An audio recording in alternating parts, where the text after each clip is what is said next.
নমস্কার বন্ধুরা, আশা করি সবাই খুব ভালো আছেন আর অনেক অনেক রান্না করে আপনজনদের অনেক আনন্দ দিচ্ছেন। রান্না করছি আজকে তেলাপিয়া মাছ। তার জন্য কয়েকটা মাছ নিয়ে নিয়েছি। এগুলো নুন হলুদ মাখিয়ে ভেজে নিচ্ছি। আর রান্নাটা করার জন্য কয়েকটা মশলা তৈরি করব। তো একটা গুঁড়ো মশলা তৈরি করে নিচ্ছি। ধনে, জিরে, মৌরি, লবঙ্গ, এলাচ, দারচিনি, শুকনো লঙ্কা, তেজপাতা এগুলো শুকনো তাওয়ায় ভেজে নিচ্ছি। ভেজে নিয়ে গুঁড়ো করে নেব। আর এদিকে কড়াইতে বেশ কিছুটা প্রায় ৩ চামচ মতো তেল দিয়েছি। আর সেই তেলে দিয়ে দিয়েছি পেঁয়াজ বাটা।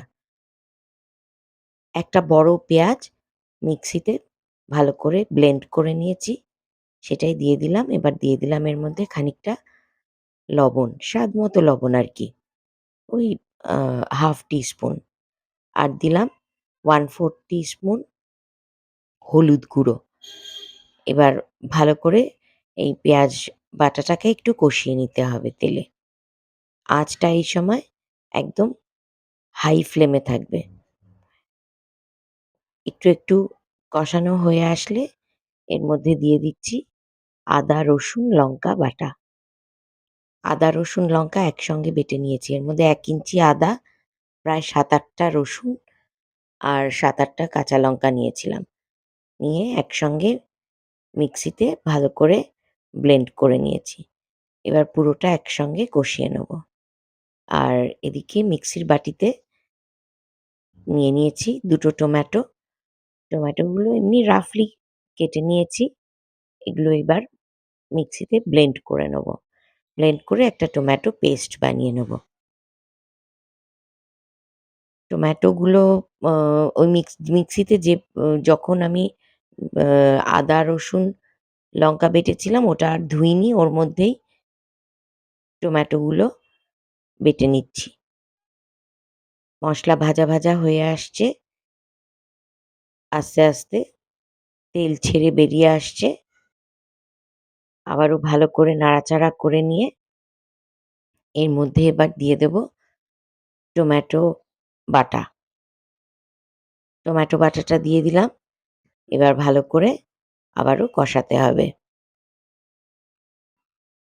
বিশেষ একটা গুঁড়ো মসলা আমি ব্যবহার করিনি। ওই রসুন বাটা, কাঁচা লঙ্কা বাটা, টমেটো বাটা এইগুলোই এর রান্নার মূল উপকরণ।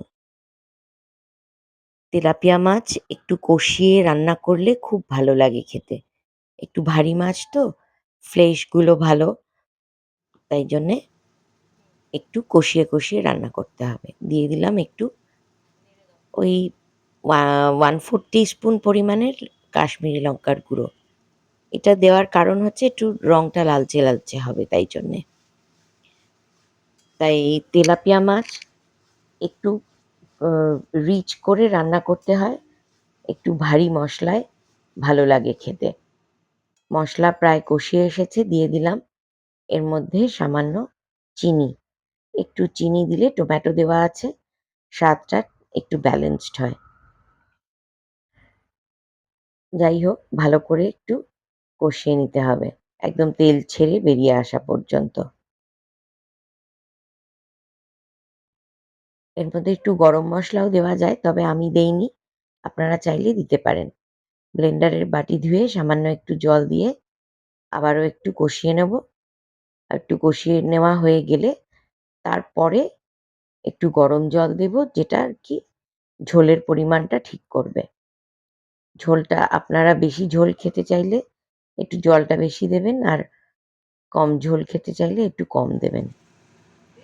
এটা একটু সেমি গ্রেভি টাইপের হলেই ভালো। বেশি তেলাপিয়া মাছের কষা তো, বেশি পাতলা ঝোল একদমই ভালো লাগে না। তাই একটু জলটা শুকিয়ে নেওয়াই ভালো। যাই হোক, ঝোল ফুটে উঠেছে। এর মধ্যে দিয়ে দিলাম মাছগুলো। মাছগুলো দিয়ে এবার একটু সিদ্ধ করতে হবে, যাতে মাছের ভেতরে ঝোল মশলাটা ভালো করে চলে যায়।